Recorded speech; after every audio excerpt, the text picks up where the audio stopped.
আসসালামু আলাইকুম বন্ধুরা, তোমরা সব কেমন আছো? আশা করি ভালো আছো। আমিও ভালো আছি। দেখো, আজ আমি বানিয়েছি রসুন লঙ্কা চিকেন ভাজি।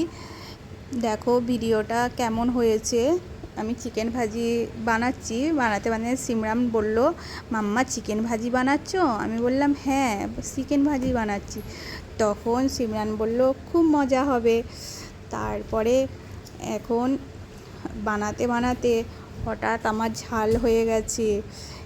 ঝালটা একটু বেশি পড়ে গেছে।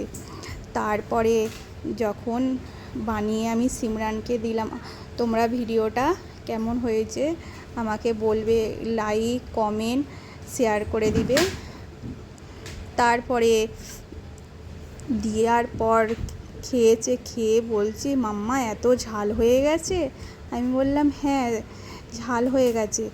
বলছে আমি খাবো না, রেগে গেছে। তারপরে আমি বললাম এইবারের মতো খেয়ে না, পরের বার যখন বানাবো তখন ভালোভাবে বানাবো, ঝাল কম দিয়ে। আশা করি ভালো লাগবে। চলো ভিডিওটা কেমন হয়েছে, টাটা।